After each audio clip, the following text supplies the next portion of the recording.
Thanks everybody for sticking around for my talk today. As you see on the screen, the Alexander family of Seattle and Mercer Island, from one Frenchman more. So I'd like to start by saying that I can't get my screen to, I can't get my presentation to move. Okay, there it did. All right, this is a picture of Dorothy Brant Brazier. Dorothy was a columnist for the Seattle Times. She had articles about our family published in the Smithsonian Magazine as well as our local newspapers. She married Carl Brazier in 1947. He also worked at the paper. So any of you who've been around the association, Pioneer Association, for any length of time know of Dave Brazier. Didn't take me long to ask Dave if he knew of Dorothy. It turned out that Dorothy's husband, Carl, was Dave's uncle. So, small world. So today I'm going to be telling this story. I'm going to be quoting directly from the from Dorothy's writing at times, and other times just telling it my way. So here we go. My great-grandfather, Desiree Alexander, was born in Forges, France in 1844 and immigrated to the United States and then to French Canada when he was 17. That was in the year of 1861. At that time, he changed his name from Desiree to David.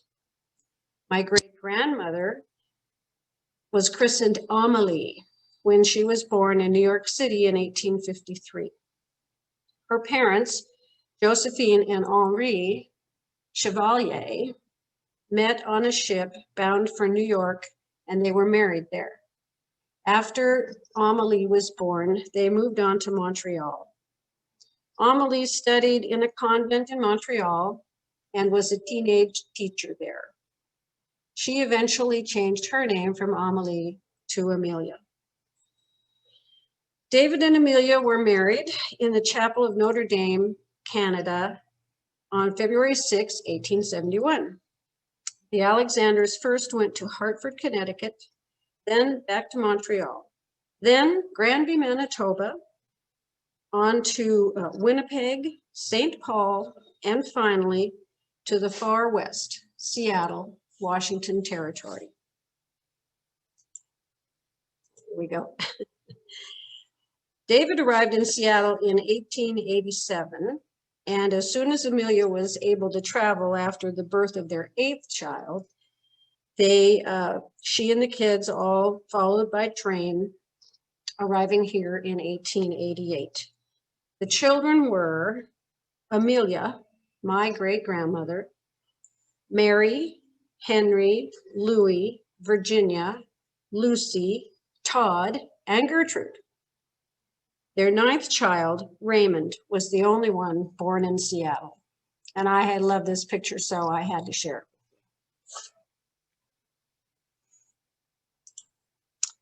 When Amelia and her brood of 8 arrived in Seattle in 1888, they were met at the depot by Indians and some Chinese, but no David.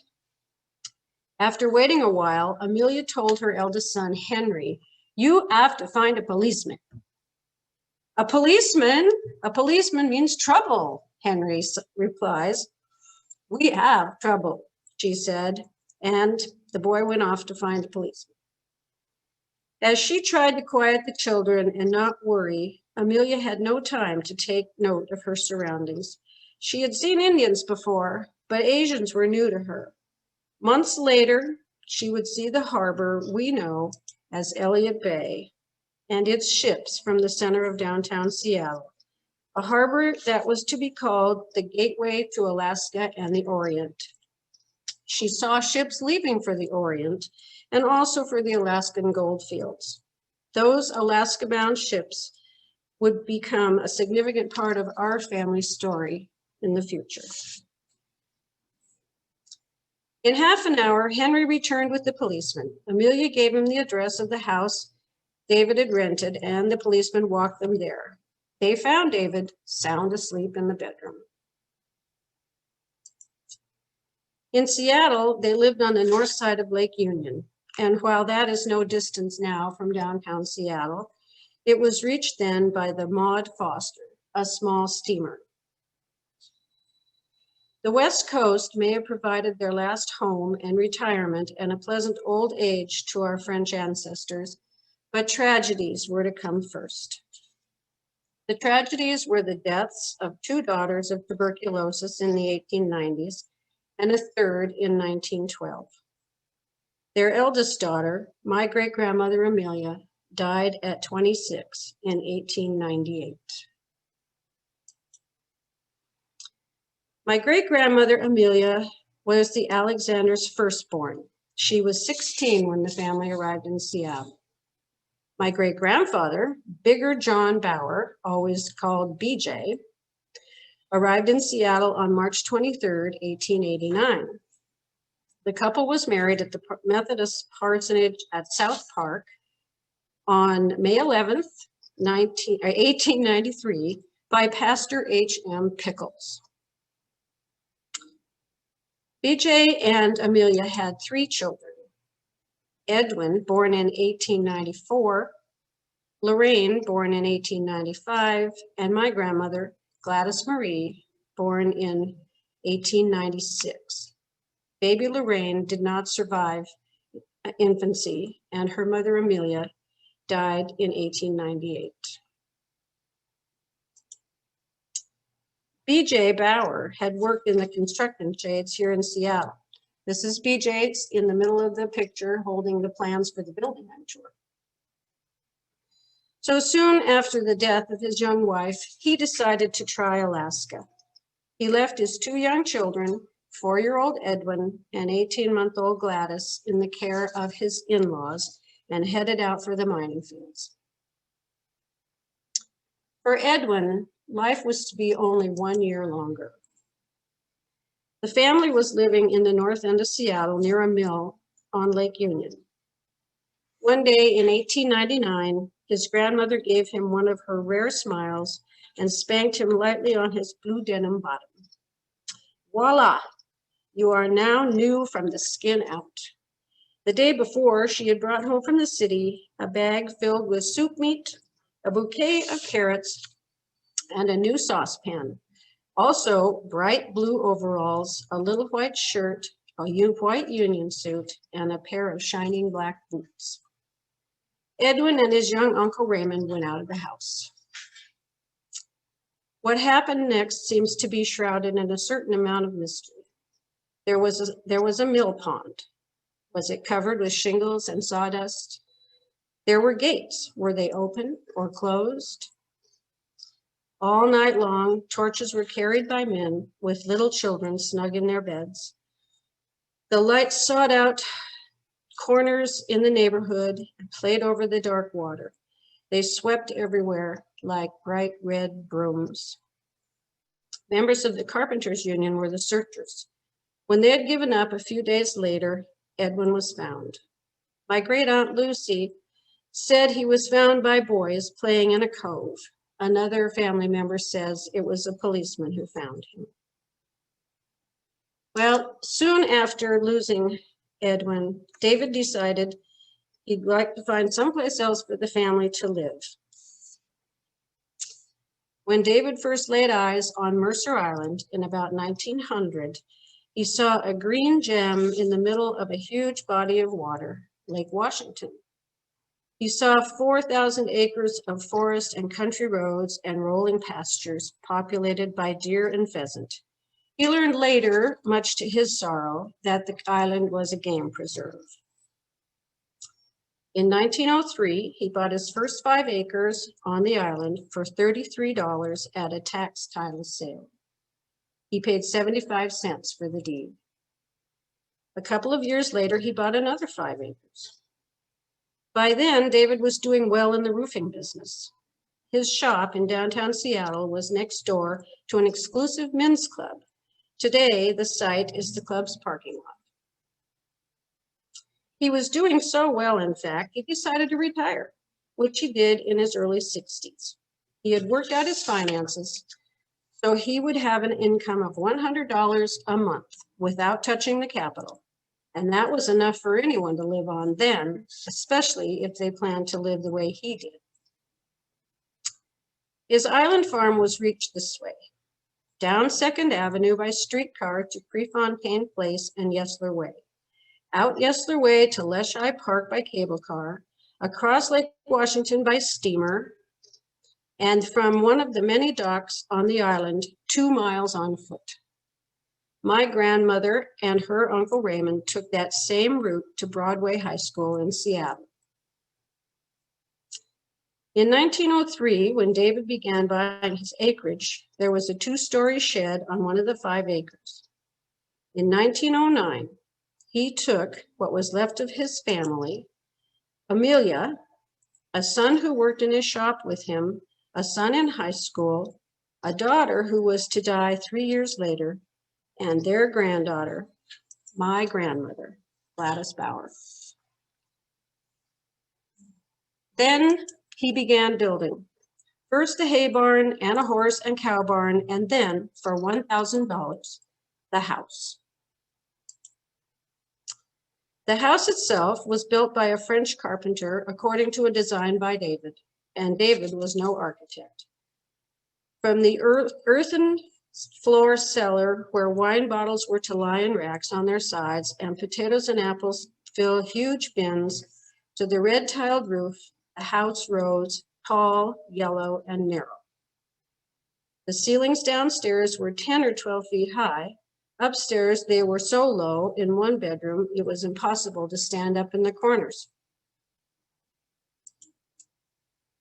There was a wood-burning furnace. There was a huge clinker brick fireplace in the dining room. The front room and dining room were connected by an arch. The front room held Amelia's small desk, a fernery, bookcases, a table phonograph with a huge horn that you see beside me right now, and framed photographs of departed members of the family. On my wall, my great-grandmother, Amelia. The dining room had Amelia's sewing corner, a great dining table and chairs, David's Morris chair, and a sideboard holding some rare pieces of china and glass. A bathroom with only a tub was off the dining room. The stairway to the 4 bedrooms went up from the dining room, and each had its own chamber pot. After the French fashion, the dining room was where the family not only ate, but read, did schoolwork, sewed, and argued around the big table. There was no electricity. Kerosene lamps with sparkling chimneys cast a mellow glow downstairs, and candles lit the way upstairs to bed. Porches were off 2 of the upstairs bedrooms and the front room, and the dining room, with a glassed-in porch, which was called the summer dining room, off the kitchen. The porches looked like tie racks that had been flung on the house at the last minute and stuck there. In this fashion, my French pioneer ancestors lived out their lives. David passed away in 1932 at 87, and Amelia in 1948 at 95. Both are buried in Lakeview Cemetery along with most of the family. Their sons, Henry, Louis, Todd, and Raymond, lived long lives. Although 3 of them married, none had children of their own. Their only surviving daughter, Lucy, grew up, married, and had 3 children, one of whom was Dorothy Brant Brazier, author of the family memoir. My grandmother, Gladys, married and had a son and a daughter. That was my mother. B.J. Bauer maintained contact with his daughter and the Alexanders. He would return to Seattle with small pokes of gold and stories to tell. He finally returned to Seattle for good and lived out his life with his daughter Gladys. B.J. joined the Pioneer Association in 1948 and passed away in 1949 when I was just 2 years old. I joined the association in 2001. Currently, my Pioneer family branch has 16 living descendants of David and Amelia, most still living here in Washington. Dorothy's memoir, One Frenchman More, is a delightful read and has so much more in it than I have time to tell you today. Thanks to Pioneer volunteer Sandra Selly, the entire piece is available at Pioneer Hall for your reading pleasure. Thank you all for being here. If anybody has any questions for me, I'll try to answer. Sally, you might unfreeze your sharing so that we can see you and the phonograph and those pictures behind you. Okay, here we are. So I will entertain questions and do my best if anybody wants to ask. I thought that was very nicely done. Well, thank you. Me It was too. my first one, so not bad. Great job. Great pictures. Thank you. So could you say more about the link to Seattle Times, or that she published or she wrote the stories, or Well, I have newspaper articles that the family clipped out of the papers talking about family holidays and the house on Mercer Island. And, you know, the future, who knows what I might do with a bigger John Bauer, because he was a real interesting guy. And she wrote an article about him that was published in the Smithsonian magazine. But I don't want to spoil that all right now. So I don't know anything else. I was able to find Dorothy's obituary that talked about all that she did at the Seattle Times. But I'm that's not really Dave's aunt and uncle? Dave's, yeah, aunt and uncle. I could And- tell you, if you like, I'll try to tell you what Dave told me. Please Because do. I asked him on Sunday about the grandfather that you guys have in common, who I think was named Carl Brazier also. Yes. He was I want to say managing editor, but I know it's probably a more executive level. It's pretty high level at the Times. And both of his sons worked for the Time, both Donald Brazier and Carl Brazier. And so, of course, I said, you know, gosh, do you have to be related to work for the Times? And he said that if you added up the total years of service for the Brazier family, it was 256. Wow. Well, thanks, Sandra.